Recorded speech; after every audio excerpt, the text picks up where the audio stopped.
कार्यक्रम जिले की चिट्ठी में आप सभी का स्वागत है। प्रस्तुत है रायसेन जिले की चिट्ठी। आलेख दीपक कांकर का, वाचक पूर्वा त्रिवेदी। स्वतंत्रता प्राप्ति के लिए संग्राम जहां सारे देश में हो रहा था, सारे भारतवर्ष में स्वाधीनता के लिए अलख जगाई जा रही थी। ऐसे में रायसेन जिले में भी स्वाधीनता संग्राम में कई सेनानियों ने अपनी भूमिका निभाई।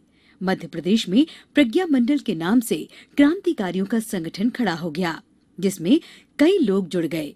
रायसेन जिले में भी 186 क्रांतिकारियों ने आजादी की लड़ाई में महती भूमिका निभाई, जिनका शासकीय पत्रों में उल्लेख दर्ज है। गणतंत्र दिवस और स्वतंत्रता दिवस पर इन स्वाधीनता संग्राम सेनानियों को याद किया जाता है। देश 15 अगस्त 1947 को आजाद तो हो गया, लेकिन भोपाल रियासत का भारतवर्ष में विलय नहीं हो पाया।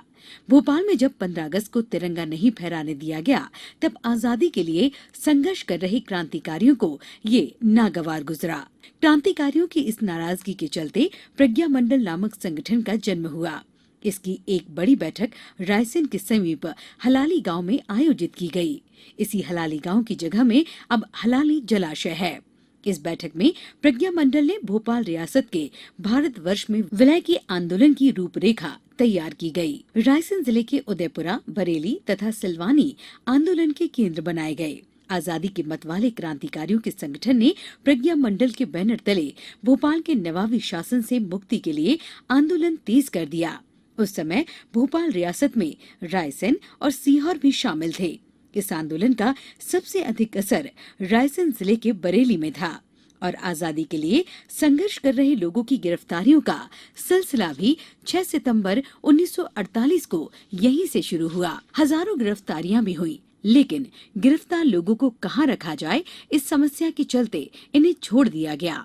भोपाल और बैरागढ़ में गिरफ्तारियां इतनी अधिक हो चुकी थी कि जेल में जगह ही नहीं बची थी। इसी कारण उनकी गिरफ्तारी के रिकॉर्ड भी नष्ट कर दिए गए, ताकि आंदोलन की व्यापकता से गुमराह किया जा सके। इस आंदोलन में रायसेन जिला मुख्यालय सहित बरेली, उदयपुरा, ओबेदुल्लागंज, सिलवानी, बेगमगंज, गैरतगंज, बाड़ी, सुल्तानपुर, गौहरगंज में बड़ी संख्या में गिरफ्तारियां की गई थीं। भारतवर्ष की स्वतंत्रता के लिए विलीनीकरण आंदोलन तो पूरी भोपाल रियासत में हुआ, लेकिन इस आंदोलन में शहादत रायसेन जिले के उदयपुरा तहसील के नर्मदा नदी के पावन तट पर स्थित ग्राम बोरास में हुई।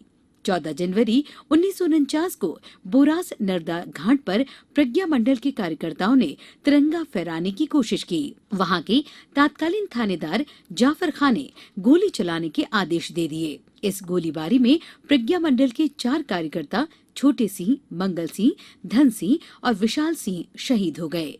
प्रज्ञा मंडल के अग्रणी बालकृष्ण गुप्ता जी ने गाडरवाड़ा जाकर टेलीग्राम से इसकी सूचना सरदार वल्लभ भाई पटेल को दी। इसके बाद सरदार पटेल ने इस शहादत से दुखी होकर भोपाल नवाब पर विलीनीकरण का दबाव बनाया।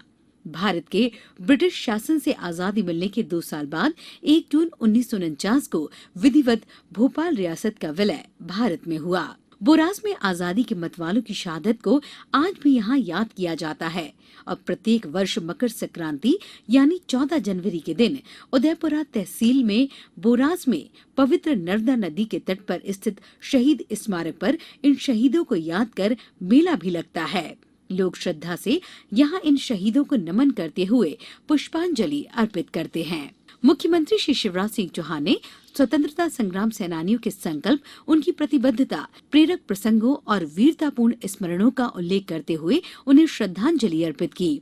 मुख्यमंत्री श्री चौहान ने रायसेन जिले के बोरास में हुई शहादत को स्मरण करते हुए कहा कि छोटे से गांव बोरास में स्वतंत्रता के लिए कई लोगों ने अपने प्राण दे दिए।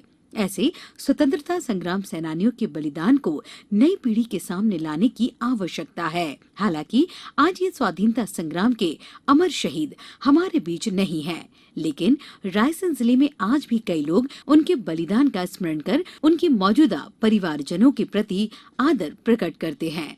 इसी के साथ रायसेन जिले की चिट्ठी समाप्त हुई। अनुमति दीजिए। नमस्कार।